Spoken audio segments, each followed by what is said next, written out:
And welcome to this week's health tip, everyone. This is Dr. Marco. Did you know your eyes are an extension of your brain?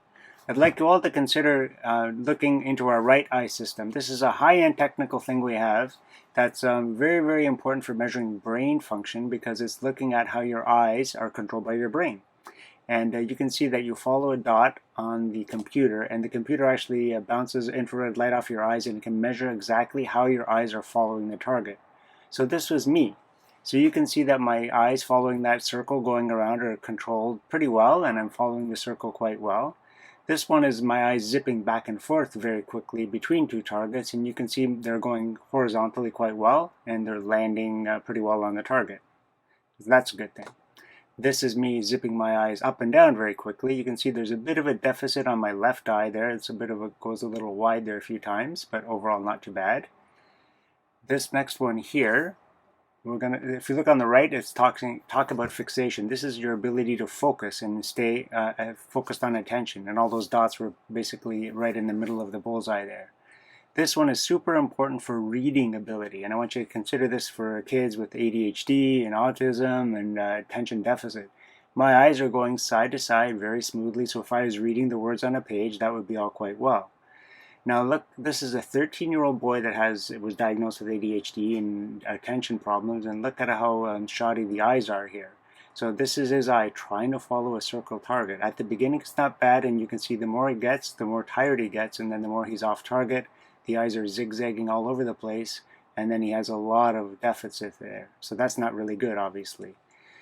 Now, this one here is his eyes zipping back and forth. So let's say he's going from one line of the page, he finishes one line and goes back to the next line. If his eyes are doing that, you can see that's expending brain energy, and it's causing wasted energy and difficulty doing.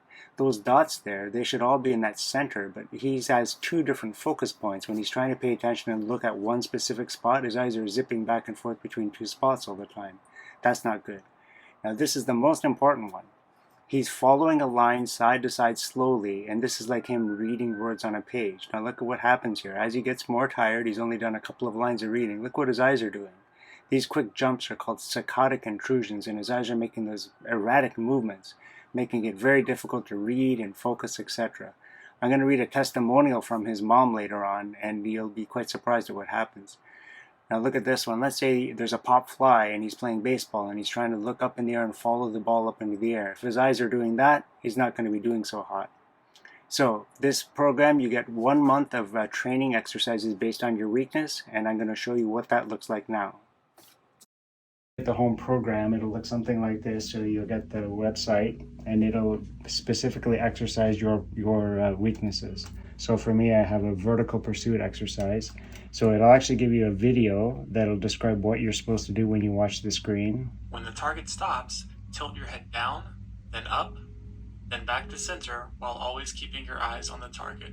So then that's the explanation. So then you'll go down. I'm doing exercise 2 of 3. So I'm going to click on that, and then here's the target, and I'm just going to keep my eyes on that. There's a small little timer going on the inside of it. I'm moving my head up and down. It's going to move, and I'm going to keep doing that.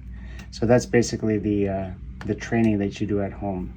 So these are my 3 weaknesses. So these are the exercises that I'm going to get trained on. It'll actually show you your progress. So as you can see, I just started mine. So I've actually done this twice in the same day. So you get basically 30 sessions of this, and it'll show you if you're complete. I didn't complete that one, so it's only half. And then each day, if you want to, you can do more. So you can do more workouts in the same day, or you can just say I'm finished for the day, and that's what I'm going to do. And this is what the changes were. So basically, I'll show you what the home exercises look like after, but these are his results now. So you can see that his eyes are following the lines quite smoothly. There's a lot more linear motion, less of those movements. On the side there, look at how his eyes are fixating on a target. So just think about focusing. That's what the definition of focusing is. Look at this.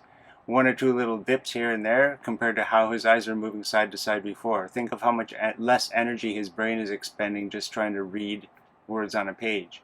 Now he's going to follow the baseball right into his glove perfectly, etc. Right?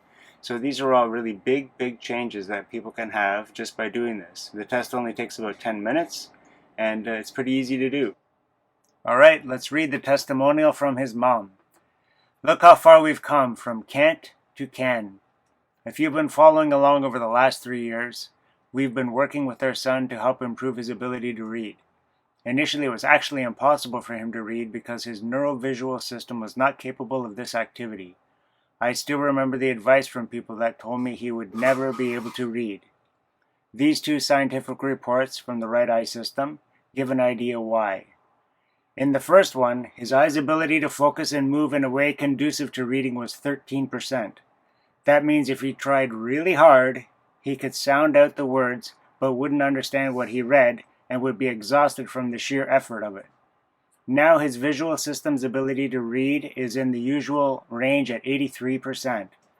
I plan to print it off and put it in his room because this kid has been working so hard for the last 2 years. He's done the eye exercises even when it's hard. He's gone to the appointments, the tutoring, and other interventions. I keep telling him this result is possible because he did the work. It's one thing to know what to do to solve an issue. It's a whole other thing to put in the work and to get the result. This is his win. Yay! We are so proud of you. If you have a child who is having difficulty with reading, it might be their neurovisual connections need some improvement, and there is help for that. I saw a huge improvement in his attitude and his ability to manage stress, social emotional regulation at school, and overall attentiveness in other areas like hockey. Also, initially, this was flagged as ADHD, with a focus on attention deficit. 80% of ADD symptoms are similar to those of kids with neurovisual challenges. If your visual system is making it difficult to read, it's almost impossible to hold attention. I couldn't agree more. And this will also be helpful for many people with concussions, post-concussion syndromes, and those kind of things as well. Anybody who has headaches, eye strain, it could be picking up a lot of these problems, and people might not even know they have this issue. So go and get your right eye checked at our office as soon as you can. Make an appointment and we'll hook you up. Take care, and we'll see you next time, everyone.